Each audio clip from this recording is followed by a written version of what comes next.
Salam jumpa pemirsa, senang sekali saya Esti Ika dapat kembali menjumpai Anda dalam program Berita Papua Barat hari ini. Sejumlah informasi di Papua Barat akan kami hadirkan untuk Anda. Inilah berita selengkapnya. Pemirsa, seorang pemuda berinisial R terpaksa harus berurusan dengan pihak berwajib. Pemuda asal kota Sorong itu ditangkap atas kepemilikan narkotika golongan 1 jenis ganja. Badan Narkotika Nasional Provinsi Papua Barat mengamankan seorang pemuda berusia 26 tahun di atas kapal motor Ciremai dari Jayapura, Papua, tujuan kota Sorong, Provinsi Papua Barat, 5 September lalu. Kepala BNN Provinsi Papua Barat melalui Kepala Bagian Umum Rohmansyah menjelaskan, tim berantas BNN Provinsi Papua Barat sebelumnya mendapat informasi dari masyarakat tentang adanya upaya peredaran narkotika golongan 1 jenis ganja.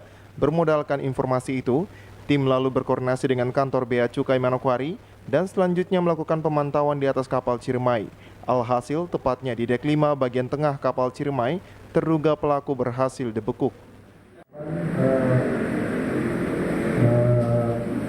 Terduga membawa narkoba jenis ganja.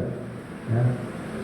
Sebetulnya rilis pada hari ini harusnya Pak Kepala pengungkapan kasus tindak pidana penyalahgunaan dan peredaran gelap narkotika jenis ganja kering atau kanabis sebanyak 42 bungkus ukuran sedang yang pada tanggal 16 September 2021. Waktu dan tempat kejadian ini terjadi pada hari Senin tanggal 6 September tahun 2021. Tempat kejadian adalah Pelabuhan Laut Manowari, Provinsi Papua Barat, tepatnya di atas kapal KM Ciremai, ya, di dek 5 sebelah kanan. Kemudian waktunya adalah jam 15.30 waktu Indonesia Timur. Lanjut Rohmansyah, dari tangan terduga pelaku didapati 42 bungkus plastik bening berukuran besar yang berisikan ganja kering. Narkotika tersebut berencananya akan diedarkan di kota Sorong dan sekitarnya.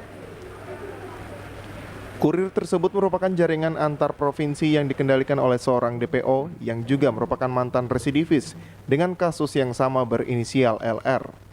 Kini pengendali tim berantas BNN Papua Barat tengah melakukan pengejaran terhadap DPO tersebut. Kemudian barang bukti non-narkotika yang disita dari tersangka antara lain 1 buah plastik hitam yang dibungkus dengan lakban coklat, ya, ini ada, ya. Kemudian 8 buah gulungan lakban, ya, ini. Kemudian 2 bungkus plastik sedang yang diduga berisikan narkotika jenis kanabis, ini ada di sini, ya.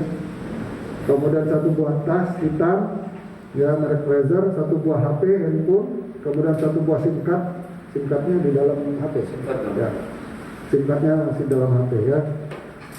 Kemudian tersangka ini merupakan jaringan Jayapura Sorong yang dikendalikan oleh DPO dengan berinisial LR, ya, LR, ya. Di mana tim BNNP yang berada di kota Sorong sedang melakukan pengejaran terhadap DPO tersebut, yang merupakan residivis yang pernah pada tahun 2016 lalu itu ditangkap dengan kasus narkotika jenis ganja oleh Polres Kota Sorong, ya. Dari 2016 itu bersama dengan ya, bersama dengan pengendalinya itu ya, yang berinisial R. Berarti dia sudah kurang lebih hampir 5 tahun, ya, 5 tahun. Ya. Tapi selama ini dia selalu bolos ya, kalau untuk kita atas kepemilikan narkotika golongan 1 jenis ganja, terduga R diganjar pasal 111 dengan ancaman hukuman 5 hingga 20 tahun penjara. Tim Liputan TVRI Papua Barat melaporkan. Tingkat kesembuhan COVID-19 di Papua Barat hingga minggu kedua di bulan September sudah mencapai 97,7%.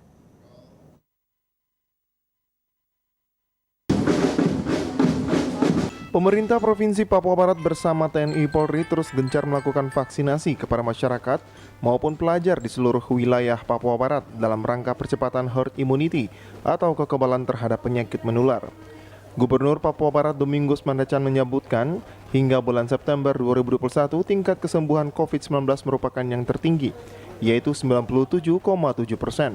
Dengan jumlah kasus positif COVID yang meninggal di Papua Barat 347 orang dan yang masih dirawat sampai dengan minggu ini ada 173 orang. Ia berharap sisa 173 orang yang masih dirawat di setiap rumah sakit bisa segera sembuh, sehingga pada akhirnya Papua Barat nol dan tidak ada lagi yang positif COVID-19 dengan tetap mematuhi protokol kesehatan. 7% ya, tingkat kesembuhan. 97,7% tingkat kesembuhan. Yang meninggal di Papua Barat 347 orang. Ya, 347 orang yang masih dirawat. Masih dirawat sampai hari ini 173 orang. Ya, 173 orang. Data saya untuk Wondama yang masih dirawat 5 orang. Yang masih dirawat 5 orang. Nah, jadi tinggal 173 orang yang masih dirawat. Ya, kita berdoa dan pasti mereka sembuh dan pada akhirnya Papua Barat nol, tidak ada yang positif lagi. Sementara dari jumlah penduduk Papua Barat 1.030.000 orang yang sudah mendapat penyuntikan vaksin dosis pertama dan kedua 357.085 orang dengan tingkat persentase yang sudah divaksin mencapai 44,8%. Ya, vaksin di Papua Barat kita sudah sampai hari ini kita capai ya dari jumlah penduduk Papua Barat 1.130.000 lebih ya, yang sudah vaksin 357.085 orang. Tingkat ataupun persentase yang sudah vaksin ya, sampai hari ini 44,8%. Natalindo Kerwai, TVRI Papua Barat melaporkan. Pemirsa, membuka musyawarah wilayah daerah ke-1 Gereja Kalvari Pentakosta di Indonesia, Bupati Manokwari Hermus Indo menyampaikan dalam membangun pilar pemerintah yang baik, peran gereja sangat dibutuhkan. Yang kami hormati. Pesan tersebut disampaikan Bupati Manokwari Hermus Indo saat menghadiri acara pembukaan musyawarah wilayah ke-1 Gereja Kalvari Pentakosta di Indonesia wilayah Papua Barat yang dihadiri oleh 5 jemaat dan 3 pos pekabaran Injil di wilayah Manokwari. Tony Solisa, Ketua Gereja Kalvari Pentakosta di Indonesia wilayah Papua Barat dalam sambutannya mengatakan, musyawarah pertama yang dilaksanakan untuk memilih badan pengurus wilayah dan menyusun program-program kerja gereja 5 tahun ke depan. Kepemimpinan GKPI di wilayah Manokwari Raya ini dengan baik serta membentuk kepengurusan wilayah Manokwari Raya berdasarkan anggaran dasar dan anggaran rumah tangga GKPI melalui Muswil ke-1 ini. Muswil ke-1 ini, tujuan dari Muswil ini adalah untuk memilih badan pengurus wilayah untuk 5 tahun ke depan. Bupati Manokwari Hermus Indo dalam sambutannya juga mengatakan gereja menempati posisi yang sentral untuk membangun pilar pemerintah yang kuat, sehingga gereja dan pemerintah adalah mitra. Teori good governance kita, tentu gereja menempati posisi yang sentral sebagai bagian dari civil society yang tentu dalam konsep good governance itu gereja menjadi bagian yang tidak terpisahkan dari bagaimana membangun pilar pemerintahan yang kuat. Jadi pemerintahan yang hari ini berlangsung di mana saja, terutama kita di tanah Papua, dia akan berjalan pincang kalau tidak didukung oleh gereja. Sebagai tanda dibukanya musyawarah wilayah ke-1 Gereja Kalvari Pentakosta di Indonesia ditandai dengan pemukulan tifa dan dilanjutkan dengan penyempatan tanda peserta untuk mendukung kelancaran kegiatan tersebut. Bupati juga memberikan bantuan anggaran yang langsung diserahkan kepada ketua panitia. Jimmy Tabisu, TVRI Papua Barat melaporkan. Garda Pemuda Partai Nasdem Papua Barat memberikan bantuan kasih kepada para pelaku UMKM di tengah pandemi COVID-19. Melalui bantuan ini, pemuda Nasdem juga mengajak pedagang untuk mengkonsumsi ikan. Bantuan stimulus dari Garda Pemuda Partai Nasdem Papua Barat menyasar sejumlah pedagang penjual pinang, bensin maupun sayur mayur yang merupakan masyarakat asli Papua. Mulai dari depan Pelabuhan Laut Manokwari, Bumi Marina Amban, Wosi Transito, Sanggeng, hingga ke Kwawi, Distrik Manokwari Timur Sabtu pagi tadi. Ketua DPW Garda Pemuda Partai Nasdem Papua Barat Reynaldo Alo mengatakan, pemberian bantuan dalam bentuk dompet ikan merupakan kepedulian pemuda Nasdem bagi para pelaku UMKM di Manokwari, terutama kepada pelaku usaha kecil, guna membantu mereka di tengah pandemi COVID-19 dan mengajak masyarakat untuk selalu mengkonsumsi ikan. Di dalam dompet yang berbentuk ikan ini juga diberikan uang senilai Rp300.000 kepada 100 pelaku UMKM di Manokwari. Kegiatan kami hari ini akan memberikan stimulus berupa dompet ikan kepada mama-mama Papua yang merupakan UMKM yang ada di Manokwari, Papua Barat, yang mana kita tahu bahwa UMKM adalah tulang punggung dari perekonomian di Indonesia maupun di daerah. Dan kami menghargai mama-mama Papua untuk memberikan dompet ikan. Selain itu, dompet ikan itu memberikan masukan kepada mengajak orang-orang untuk bisa makan ikan. Dan juga di dalam kami memberikan stimulus berupa uang sebesar Rp300.000 kepada 100 UMKM di Manokwari, Papua Barat. Salah satu penjual pinang Yakoba Marisan merasa senang dengan bantuan yang diberikan oleh Garda Pemuda Partai Nasdem. Ia berharap bantuan seperti ini dapat membantu perekonomian keluarga mereka maupun sebagai modal berjualan. Ya, tapi syukur karena pagi itu dapat berkat dari Pak Itua Besar. Sama syukur. Selama ini menonton jualan, tapi biasa sobat bantunya pasti jualan. Tapi sobat itu karena Tuhan kasih jalan untuk kita mendapat persen begini untuk bantu hidup. Ketua DPW Garda Pemuda Partai Nasdem Papua Barat berharap bantuan yang diberikan pihaknya dapat diikuti juga oleh partai lainnya maupun ormas di Papua Barat dalam membantu meringankan beban perekonomian para pelaku usaha kecil di tengah pandemi COVID-19 saat ini. Natalindo Keriwai, TVRI Papua Barat melaporkan. Informasi selanjutnya akan hadir setelah jeda berikut ini, tetaplah bersama kami.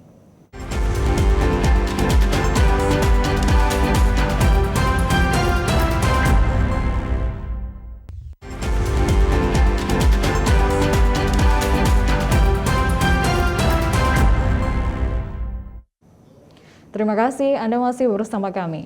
Pemirsa, momentum Hari Perhubungan Nasional tepatnya pada tanggal 17 September 2021, Kepala Dinas Perhubungan Kelautan dan Perikanan Kabupaten Manokwari mengajak seluruh insan perhubungan mendukung pemerintah memutus mata rantai penyebaran COVID-19. Merayakan Hari Perhubungan Nasional di tengah pandemi COVID-19 sebagai insan perhubungan yang memiliki integritas tentunya memiliki makna yang besar karena melakukan perayaan Hari Perhubungan bukan hanya sebagai hal seremonial. Kepala Dinas Perhubungan Kelautan dan Perikanan Kabupaten Manokwari Albert Simatupang dalam arahannya pada apel bersama dalam rangka Hari Perhubungan Nasional yang berlangsung kemarin menyampaikan di tengah pandemi COVID-19 harus ada peran serta dari insan perhubungan dalam rangka memutus mata rantai penyebaran COVID-19. Sesuai dengan subtema yang kita usung pada tahun ini, peran serta dari insan perhubungan dalam memutus rantai pandemi COVID-19 ini. Apa peran kita, Bapak Ibu? Peran kita adalah tema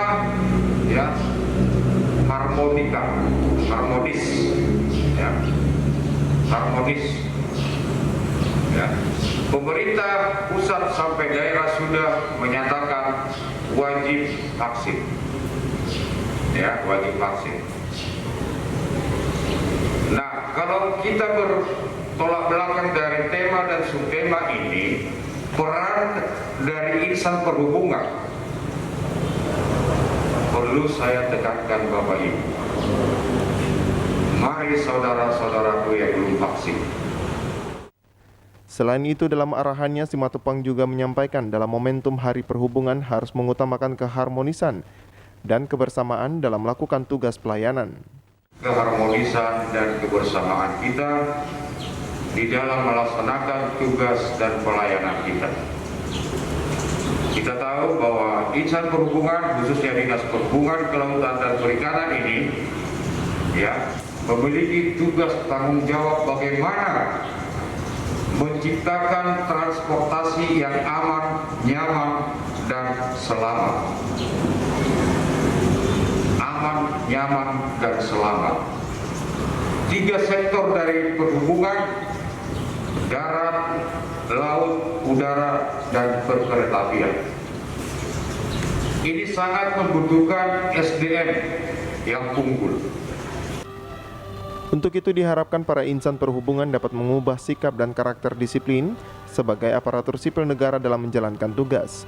Selaku Kepala Dinas Perhubungan Simatupang juga mengajak seluruh insan perhubungan untuk melakukan 5 citra perhubungan dan panca prasetya Korps PNS. Arina Irianan, TVRI Papua Barat melaporkan. Sementara itu pemirsa, dalam percepatan pembangunan di daerah, bidang perhubungan juga mempunyai fungsi dan peran yang sangat penting akan maju mundurnya suatu daerah. Peran penting bidang perhubungan dalam percepatan pembangunan daerah disampaikan Bupati Manokwari Hermus Indo saat menghadiri Ramah Tamah Hari Perhubungan Nasional yang berlangsung di lingkup Dinas Perhubungan Kelautan dan Perikanan Kabupaten Manokwari Jumat kemarin. Dalam sambutannya jelas Bupati peran penting bidang perhubungan dalam pembangunan sehingga bidang perhubungan harus diperkuat agar mobilitas penduduk bisa terbangun dengan baik, maka dapat memberikan banyak manfaat, salah satunya perbaikan sektor ekonomi. Memiliki peran dan fungsi yang sangat kuat di dalam percepatan pembangunan di tanah air, termasuk kita di Kabupaten Manokwari. Tanpa perhubungan tidak ada akselerasi. Tanpa perhubungan tidak ada mobilitas. Kita pastikan perhubungan harus terus kita perkuat supaya mobilitas penduduk ini bisa terbangun dengan baik. Dengan peringatan Hari Perhubungan Nasional tahun 2021 di Manokwari diharapkan dapat membangun spirit agar tidak kendor tetapi terus maju. Kiranya peringatan Hari Perhubungan Nasional tahun ini akan terus membangun spirit kita bersama-sama untuk tidak kita kendor, tetapi kita terus maju dan mengabdikan diri. Kita buktikan bahwasanya kita adalah ASN yang terbaik. Ramah Tamah Hari Perhubungan Nasional yang juga dihadiri Wakil Bupati Edi Budoyo dan Sekda Dr. Gigi Henry Simbiring dilakukan penyerahan penghargaan kepada 2 pegawai teladan oleh Bupati Manokwari. Ramah Tamah yang berlangsung dengan penuh kebersamaan ini diharapkan dapat menjadi energi yang besar guna mengakselerasi program pembangunan daerah yang bermanfaat. Arina Irianan, TVRI Papua Barat melaporkan. Pemirsa, kita ke berita dari Kabupaten Teluk Bintuni.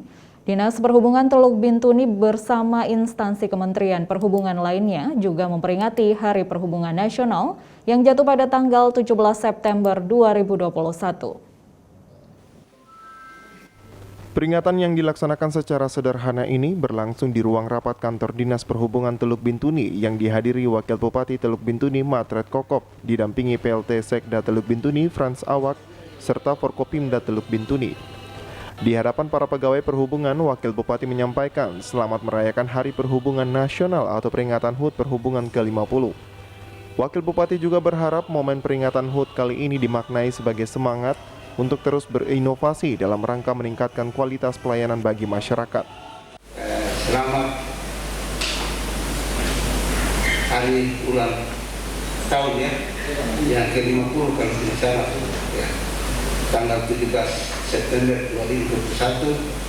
Saya menyampaikan selamat dan sukses atas nama pemerintah daerah dan seluruh masyarakat Kabupaten Teluk Bintuni. Mudah-mudahan ke depan Dinas Perhubungan dapat semakin memberikan pelayanan kepada masyarakat, mendukung apa yang menjadi harapan kita semua. Untuk diketahui, peringatan Hari Perhubungan yang dilaksanakan di ruang rapat kantor Dinas Perhubungan Teluk Bintuni diawali dengan upacara bendera yang dipimpin Menteri Perhubungan secara virtual. Selanjutnya, rangkaian acara diakhiri dengan pemotongan tumpeng oleh Wakil Bupati Teluk Bintuni beserta seluruh pejabat yang hadir. Dari Teluk Bintuni, Valentino Wan TVRI Papua Barat melaporkan. Bahas status tanah Bandara Stenkol Bupati dan Bandara Babo, Bupati Teluk Bintuni, Petrus Kasihio, memimpin rapat lintas sektor secara virtual. Rapat yang digelar di Gedung Women and Child Center, Kamis 16 September 2021, diikuti oleh PLT Sekda Teluk Bintuni Frans Awak, beserta sejumlah kepala OPD terkait serta pihak otoritas bandara. Sedangkan para pejabat lainnya diantaranya Asisten 2 Sekda Teluk Bintuni Putu Suratna dan PLT Kepala Badan Kepegawaian Pendidikan dan Pelatihan Teluk Bintuni Derek Asmuruf mengikuti secara virtual. PLT Sekda yang dikonfirmasi usai rapat menjelaskan rapat yang dilaksanakan dalam rangka mencari solusi terkait status tanah Bandara Stenkol Bintuni dan Babo yang sedang digugat oleh warga pemilik hak ulayat. Secara khusus, PLT Sekda mengungkapkan jika rapat koordinasi yang turut melibatkan instansi vertikal ini diperlukan guna menghimpun berbagai informasi dan data untuk dijadikan bukti otentik. Pada prinsipnya persoalan tanah Bandara Stenkol Bintuni dan Bandara Babo, pada prinsipnya nanti persoalannya sama, maksudnya untuk mencari dan melengkapi dokumen ini maka perlunya tim. Dari tim ini yang akan membuat dan mengkaji ulang semua berkaitan dengan dokumen-dokumen penduduk terkait kedua aset ini. Dan selanjutnya arahan Pak Bupati adalah untuk melihat kembali mungkin masih sudah menjadi aset pemerintah daerah atau masih merupakan aset dari pemilik hak. Dan selanjutnya karena dimanfaatkan oleh perhubungan udara terutama dari instansi vertikal, apakah ini juga sudah menjadi aset mereka dan sudah dihibahkan atau belum, itu arahan Bupati yang kita turut ingin melihat kembali dari sisi aturan. PLT Sekda menambahkan sebagaimana arahan Bupati bahwa status tanah kedua bandara tersebut harus secepatnya diselesaikan. Pasalnya, Bandara Stenkol Bintuni dan Bandara Babo merupakan sarana penting untuk menunjang proyek nasional di Teluk Bintuni. Dari Teluk Bintuni, Valentino Wan TVRI Papua Barat melaporkan.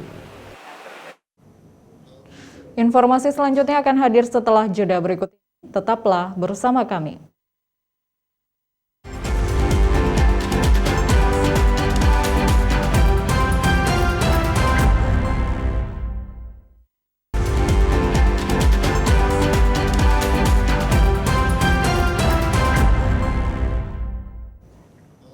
Terima kasih Anda masih bersama kami.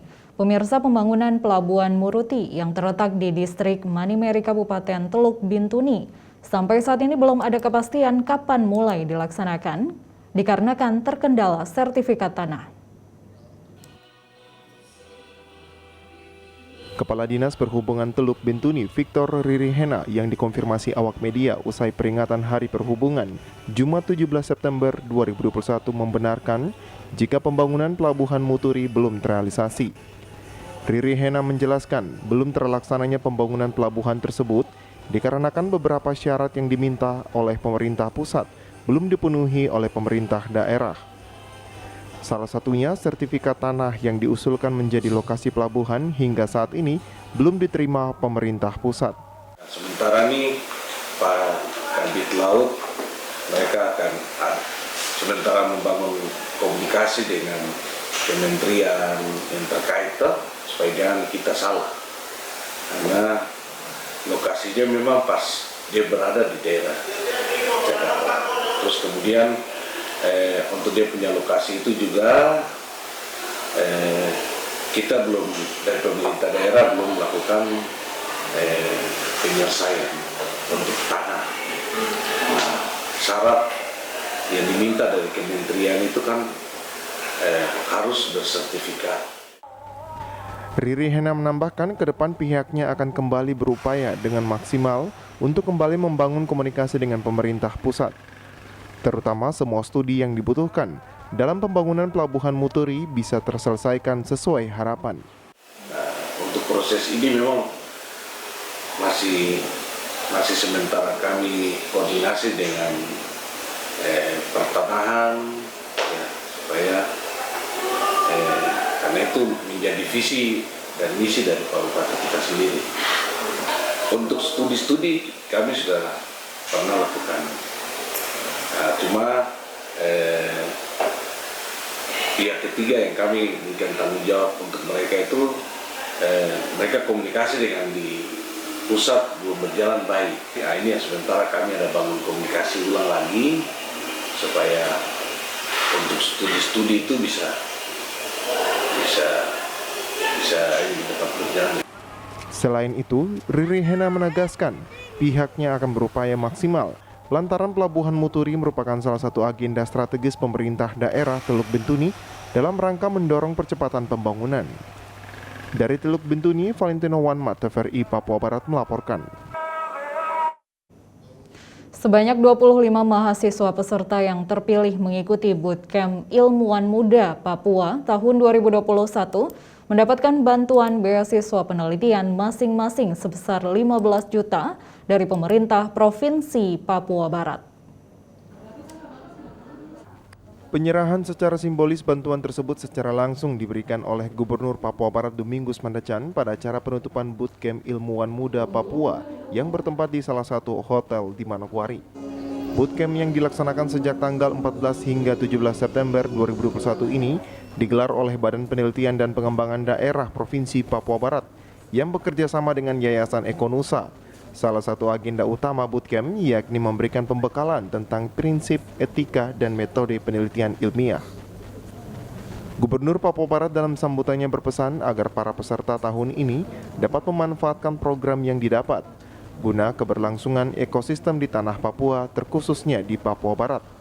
Dan juga diharapkan ilmuwan muda Papua dapat mengakomodir penelitian yang berkualitas, sehingga dapat berkontribusi terhadap pengelolaan sumber daya alam dan budaya di tanah Papua. Terutama dengan tema besar yang diangkat, yaitu mengelola sumber daya alam dan budaya di tanah Papua.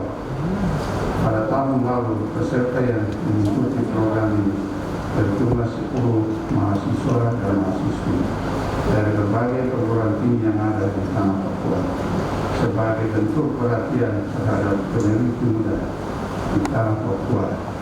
Pelaksanaan tahun ini saya menambah jumlah 15 peserta menjadi total 25 peserta muda Papua tahun 2021. Hasil penelitian dari peserta ilmuwan muda Papua juga akan dipublikasikan ke jurnal internasional.